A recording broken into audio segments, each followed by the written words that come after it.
Radio Auto, l'occasion rêvée. Avec AD, le réseau 2000 garagistes et carrossiers multimarques. Chaque samedi sur Sud Radio avec nos partenaires de Mobility TV, on essaye pour vous un véhicule sur le marché de l'occasion. Dans quelques instants, nous essayons avec nos 3 spécialistes le Nissan Juke. Est-ce qu'il vaut le coup? On va vous le dire dans un instant, mais tout de suite, on vous présente une invention avec notre invité, Compagnon Dussel. Bonjour à vous. Bonjour Jean-Marie. Président, merci fondateur d'Aloccasion. Alors, à l'occasion, vous avez mis au point un certificat, une technologie qui permet de connaître toutes les informations possibles, toute la ligne de vie en quelque sorte du véhicule d'occasion. C'est ça? C'est ça, tout à fait. Tout à fait. En fait, ça permettait d'apporter plus de confiance et de transparence au client final. Et donc, on a développé un rapport exhaustif qui va vraiment intégrer et constituer toutes les données inhérentes à la voiture et son entretien. Alors, donnez-moi un exemple, ce qui est arrivé à la voiture. Imaginons, que j'ai un Kia Picanto, on en parlait la semaine dernière, de 50 000 km. Qu'est-ce que j'aurai dans mon certificat à l'occasion? Alors, vous allez avoir dans un premier temps un détourage 360 du véhicule pour vraiment avoir une vue globale de celui-ci, les informations générales, l'historique d'entretien de ce véhicule, les révisions, les réparations, etc. etc. Vous allez avoir aussi l'historique des contrôles techniques et des certificats de cession, savoir combien de propriétaires sont passés avant vous, et savoir est-ce que les contrôles techniques ont été favorables ou défavorables.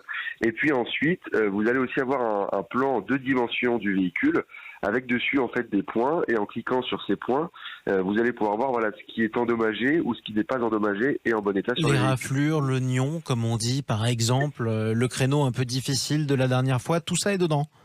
C'est ça, exactement. Et ça, vous le vendez, du coup, à l'occasion, à des distributeurs de véhicules d'occasion, c'est ça ?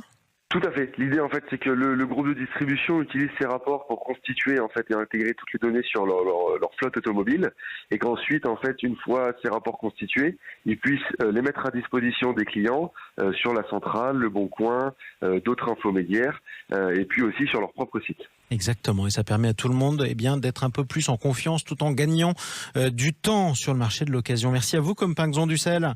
Merci Jean-Marie. Président, fondateur d'Aloccasion. Tout de suite, on essaye, avec ou sans éraflure, un véhicule d'occasion justement. On essaye le Nissan Juke d'occasion avec nos 3 spécialistes. Jean-Christophe Lefebvre, bonjour à vous. Bonjour. Journaliste à Flotte Automobile, Berislav Kovacevic, bonjour à vous. Bonjour. Consultant Mobility TV. Et Carlos D'Acunha, bonjour à vous. Bonjour à vous. Vous représentez Enchères VO en duplex sur Sud Radio. Je le disais, Nissan Juke. D'abord, on va parler du prix. Du prix et de l'âge d'ailleurs. À quel âge et à quel prix je peux me l'offrir sur le marché de l'occasion? Carlos D'Acunha. Très simple. Juke commence en 2010. Donc, si vous visez des véhicules majoritairement en diesel, parce que c'est effectivement la grosse majeure partie des ventes en Europe, aujourd'hui, aux alentours des 10 000 €, vous pouvez trouver des très belles finitions comme la finition Tecna, qui est la finition la plus haut de gamme, où on va retrouver l'intérieur cuir, par exemple. Aux alentours des 10 000 €, vous avez des voitures avec moins de 100 000 km qui sont très bien équipées. Si vous visez les toutes dernières générations, donc post-2019, il faudra effectivement en rajouter un tout petit peu. C'est celle que vous aurez aujourd'hui entre 17 et 23 000 €. Ça va dépendre de la configuration que vous allez chercher et du kilométrage. Alors, qui suis-je si je veux m'offrir un Nissan Juke d'occasion, Berislav Kovacevic?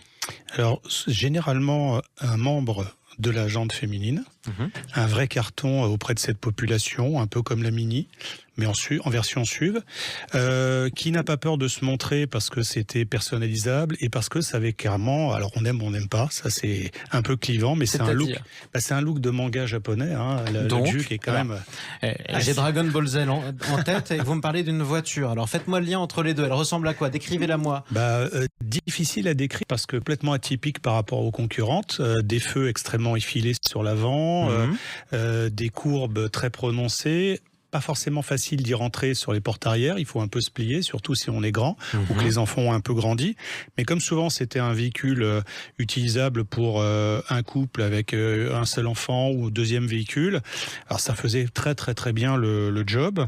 Et même à l'intérieur, elle est étonnante parce qu'elle a fait des références au monde de la moto. Oui, c'est vrai. Des couleurs personnalisables, des designs, et c'est vrai que ça a plu énormément. La deuxième version dont parlait Carlos, elle est plus modernisée et un peu moins affûtée sur le design, un peu plus consensuelle. Un peu plus consensuelle. Est-ce qu'elle a obtenu votre consensus, Jean-Christophe Lefebvre? Oui, tout à fait. Bon, moi j'ai toujours trouvé ça drôle parce que c'est clivant et il y a quelque chose de la Volkswagen coccinelle ou de la 2 chevaux dans son design et dans la façon dont ça se présentait, mais à la japonaise. Donc effectivement avec un style très personnel qui a beaucoup séduit et qui continue à séduire, mais sauf que la concurrence, c'était un des premiers à inventer le SUV, quand même. Compact, citadin, on va dire, plutôt même. Et depuis, la concurrence, il y a au moins 10 voitures. C'est un segment qui est extrêmement demandé, extrêmement limité. Le seul souci pour moi, c'est qu'un diesel dans une voiture comme ça va pas du tout. Or, la majorité des ventes jusqu'à il y a 3-4 ans, c'était du diesel. Or, ça sert plus à rien. Pourquoi ? Parce que d'abord, ça fait du bruit. Ensuite, ça fait du bruit. On n'est plus dans le sketch de Coluche. Non, mais aujourd'hui, vous avez 20 centimes de différence sur le diesel en défaveur du diesel. Alors bon, et pourtant, il y a de bons moteurs essence à ne pas sous-estimer, que je trouve assez alerte. Après, si vous avez les moyens d'acheter la deuxième génération, celle actuelle, tant mieux. Alors, elle est un peu assagie en style, mais elle est un peu plus confortable parce qu'il faut quand même dire qu'elle est mieux finie et finalement quelque chose qui sera vraiment très toujours sympa en ville et à l'aise sur la route. Alors, quels sont ses défauts ?